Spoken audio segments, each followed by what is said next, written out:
Lok Sabha elections in UP. Chandrashekhar Azad ने INDIA alliance पर किया बड़ा दावा, सपा और कांग्रेस को दी ये सलाह।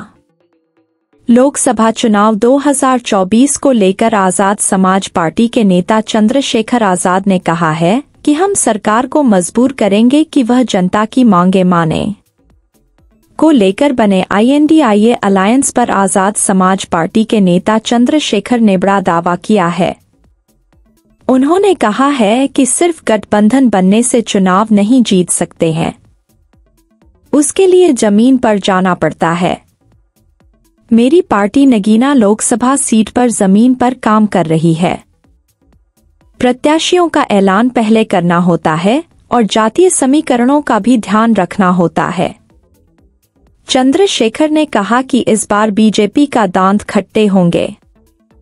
चंद्रशेखर ने कहा कि अलायंस के लिए सबसे जरूरी यह है कि सिर्फ राजनीतिक दलों ही नहीं बल्कि जनता से भी गठबंधन हो। उन्होंने कहा कि साल 2024 के चुनाव में अगर बीजेपी को हराना है तो उसके लिए विकल्प अच्छा हो। नगीना से चुनाव लड़ने के सवाल पर आजाद समाज पार्टी के नेता ने कहा कि मैं पूरी मजबूती के साथ चुनाव लड़ूंगा।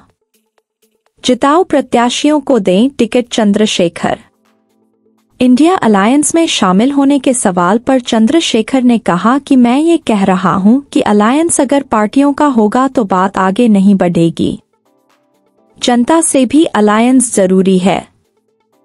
लोकसभा चुनाव 2019 के संदर्भ में बने गठबंधन पर चंद्रशेखर ने कहा कि एक विकल्प पिछली बार भी बना था मगर उसका परिणाम नहीं आया।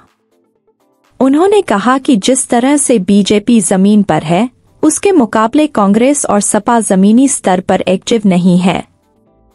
इंडिया अलायंस में प्रत्याशियों के चयन का जिक्र करते हुए चंद्रशेखर ने कहा कि जिताऊ प्रत्याशियों को टिकट दिए जाने चाहिए। ऐसा नहीं हुआ तो हम लोकतंत्र बचाने की लड़ाई जीत नहीं पाएंगे। ASP नेता ने कहा कि केंद्र की मोदी सरकार की नीतियां ठीक नहीं हैं और नौजवानों को रोजगार नहीं मिल रहा है। उन्होंने आरोप लगाया कि धार्मिक आजादी छीनी जा रही है।